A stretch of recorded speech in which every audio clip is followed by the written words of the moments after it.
Hi everyone, welcome back to episode three or part three of Rafter's Roundup. I'm joined by Nicky the Tank Russell. Nicky, how's it going? Yeah, thanks for having me. It's going well, thanks. Still on a bit of a come down from the weekend, but yeah, back to normality almost. Yeah, that's great, and really glad to have you on, Nicky. And I'm also joined by Bradley, the Goon Santelli.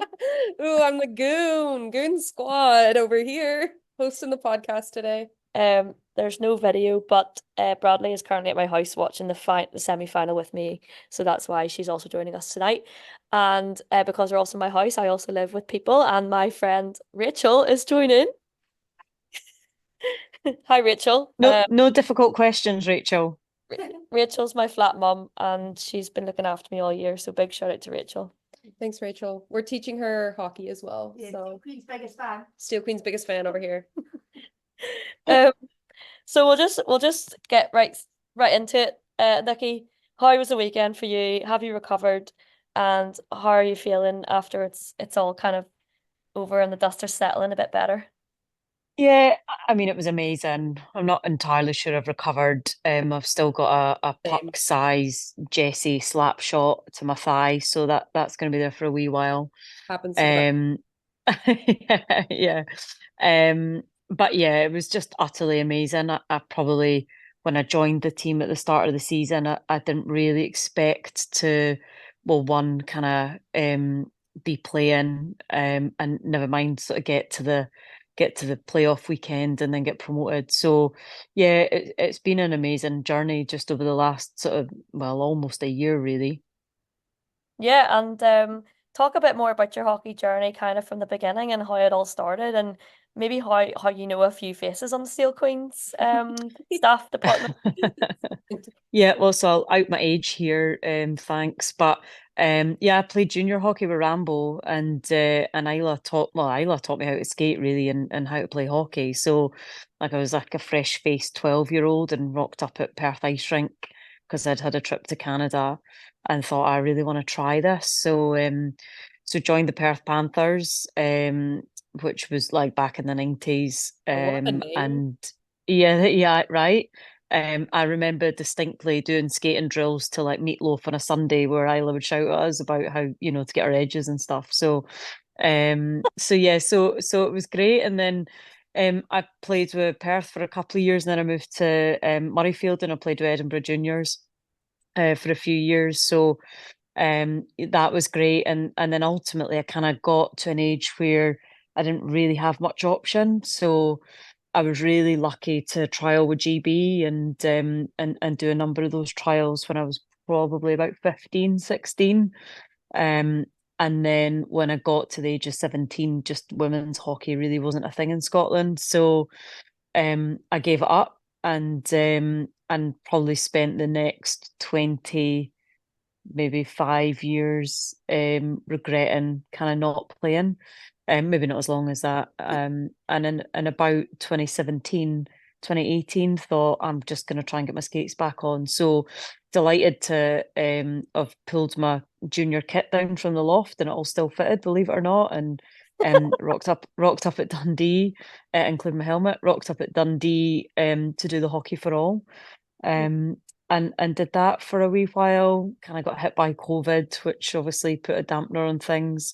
Had some time out due to work stuff, and then I was at a training session for the Dundee Wildcats, the recce team, and bumped into Kelly Bertram, and she sort of said to me, "Can you drive to Edinburgh on a Wednesday? Because there's this team called the Steel Queens."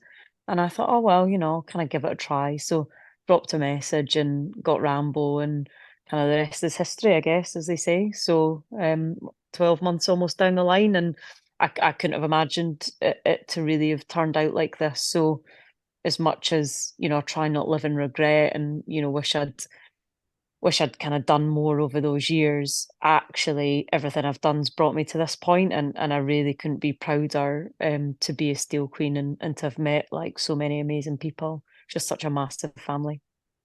Yeah, Nikki, I think you've joined us at a time where like we've hit our most successful season in history, and like this is the first season that our games have ever counted towards a league. So I Hmm. wouldn't say you've wasted any time. You've No. joined us at the right time, and you've become such a big part of the club. I think Um, you fit right in. Like it doesn't even it's wild for me to think of a time without you on the Steel Queens. Like it doesn't feel yeah, like it feels like you've been here for as long as I've been here. yeah, Um Oh, thank you. No, I really appreciate it. I mean, it definitely just feels like home, doesn't it? It's such a huge family. We all bring something a little bit different, a little bit kind of crazy. And we've all we've all got our own us roles. though. So yeah, I love it. yeah. And I really like how you took some time out, but then still thought to come back, even though there wasn't that women's team available for you. How does it feel now, since playing those years in junior, playing those years at recce level, and then GB trials when you were younger? How does it feel now to be part of a women's league? Yeah, I mean, listen, it's so amazing for women's sport, and sport across the UK, specifically in Scotland. And I think, to a degree, it's really tragic in 2024 we're celebrating that because it actually should have existed a long time before now. You Yeah, look at, people across the water and stuff, and the States and Canada, and how much more progressive they are. But equally, to have been part of the playoffs at the weekend and be surrounded by women in different leagues, playing, all female kind of refs as well. I just find it really inspiring. And hopefully, we kind of continue to pave the way for the generations that come after us. And I think that's what's really important, is to, at some stage, the team's children's children, if you like, will hopefully not know it to be any different. It'll just be part and parcel of kind of women's sport and equity, I guess, yeah, across various different things within the country. yeah, yeah. And you mentioned about how things are different across the border. Obviously, our resident Bradley Santelli, American, could vouch for that. And Bradley, talk us through the differences you've seen in playing in this league this year versus your leagues that when you were playing at college hockey level, and kind of Oh, kind of the differences that you've noticed. And well, I think well, one thing I've never really played in a league that's this like well put together. I know a lot of people kind of say like, oh, the hockey is so much better, like back in the States or in Canada especially. But I think it's not like that for all levels of hockey. So like for me, I wasn't playing at like the top divisions of ice hockey ever. Um, and so even in college, like we were talking this weekend, like having the streams that we have, the live streams, I had nothing like that with like commentary and merchandise and hats and all this crazy stuff. Like oh, that is so that's cool. But the one thing that we do have in the States is just like more numbers. So, I had a league that was for my own state. And I know that like the size difference plays a part because obviously like, one or two of our states is the size geographically of the UK sometimes.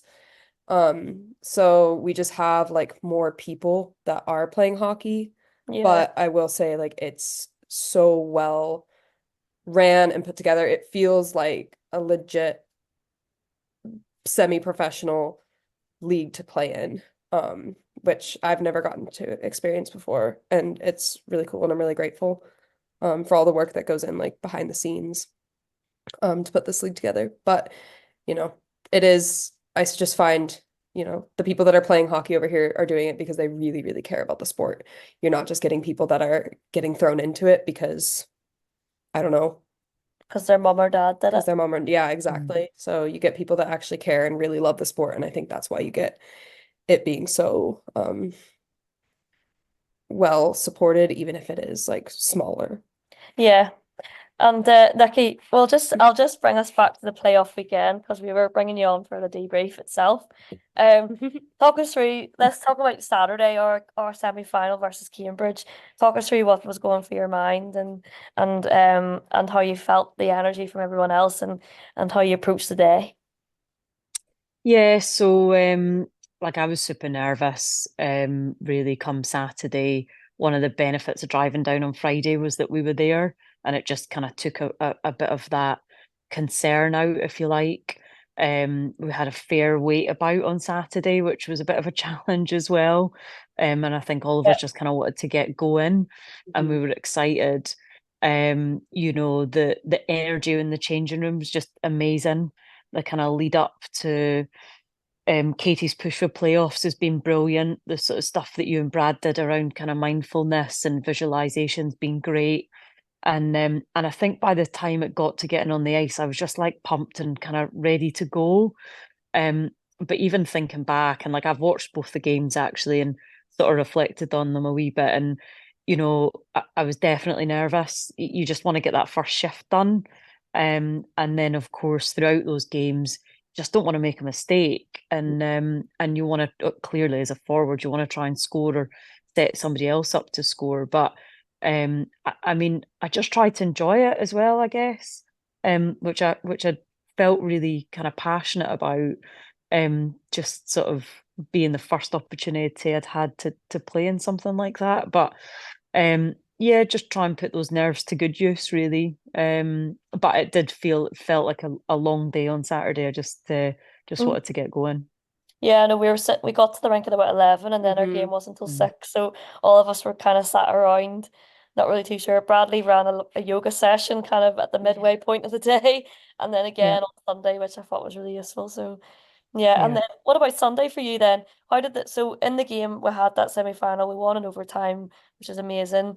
All of us, that was way beyond like what we were all thinking, that could have happened for us and how we cope with that, like pressures of that was like well beyond what I expected. So Hmm. so good. How did that feel then going into the final on Sunday? Did you feel a bit more pressure, a bit less pressure, or like how were you feeling? Yeah, I did that first overtime shift and on the semi-final, and I remember thinking on Sunday, please don't go to overtime. Because actually it's such a hard game anyway, and you want to give 110% when you're on. So, come the end of the semi, I was pretty burst. And it was kind of late as well. So um, Sunday, though, I felt good. I was apprehensive, obviously. I wanted us to do well, but I was really confident. We've got real kind of depth across the squad. So, and the team, everyone was proper buzzing for it. So again, yeah, clearly nervous, but just wanted to get kind of cracked on with it, really. I thought, we had loads of chances in that final, and actually we just didn't convert as many as we should have. As I said, I've kind of watched it back and a couple of things that you think, oh, I should have done that, or I wish I'd been there, or I should have moved to that space in the ice. But all of that's learning, and part of that kind of wider debrief to help us as we move into next season and kind of up a league. But I just enjoyed it. Like it was quite emotional as well. I think everyone was pretty emotional about it, because we'd invested so much into it. And I was totally fine until Isla sort of said to me, it's been a bit of a journey since you were 12 and we were at Perth together, Oh and no, it kind that of set me off. kind of then sinks in, and you're like, yeah, okay, that has been a bit of a journey. But Mm. yeah, it was awesome, really. And, I really genuinely couldn't think of a better bunch of people to have spent the weekend with and to have been promoted with, really. Well, Nicky, that was such a good summary of our final and how it all went down. Can you think of any highlights of the weekend, any favorite moments for yourself? Um, Favorite moments. Let me just think. Just that probably that elation, I feel like, of when we won the semi-final and to be presented with a trophy, obviously from the league, it just was amazing. And then, to do that all again the next day, was brilliant. But I guess the kind of overarching highlight, if you like, is just been about that team spirit, that bonding, the ability to come together, the kind of locker room chats, the sort of the kind of the warm-ups, the conversations in the margins, just that real kind of family team approach has been the overarching highlight for me. So I hope we can recreate it. Yeah, that's perfect. Let's do it all again next year. Yeah. Thanks very much, Nicky, for joining us. I'm gonna just before I sign out, I was joined by my last flatmate, Bruce, who's just come home, and I'd like to bring them on just Another Steel Queen fan. for a little quick. Hi, sorry, I interrupted again. We're pointing up. We heard hi, flatmates. This is No, Bruce, no my worries. other Nice to flatmate, meet and you. Rachel. Hiya, nice to meet you. They've been in my house and seeing me and Bradley going to training like every week. Guys, how does it feel to be putting up with my late night hockey every week and I going away all honestly weekend? don't know how you do it. Like we're all going to bed and you're leaving the house to go to Edinburgh. It's when I see the size of the bag, that's not really. Yeah, so the bag is huge. The I belly get bag. I get a laugh from Breeze every time I have that bag. She thinks there's a body in it. You could sleep in it, yeah. It's an important point though, Ash, and something that actually we should highlight is as much as we're all a family and we love it and we're like embraced in the training and the games, we genuinely couldn't do it without the people around us, Yeah. so friends, family, loved ones, and we sacrifice a lot for those training nights and especially for the games. So it's really important. So yeah, big shout out to all those that are supporting us. I think I Yeah. was more shocked by how smelly the cupboards become since you put your bed. Who knew? That's not everyone, by the way. Yeah, it's just me and Bradley. Yeah, let's do it. But I'll wrap it all up there, guys. Thanks everyone for joining us, and we'll see you next time. Bye. Bye for now. Thanks. So that was the third episode of Rafter's Roundup following the playoffs. I think there might be some more to come out. Might be some more rounding up to do.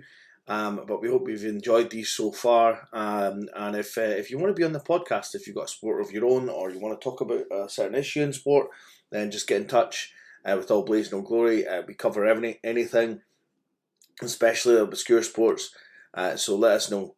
Thank you so much. And we hope you have a great rest of the week. And we'll be back with more podcasts soon. Cheers.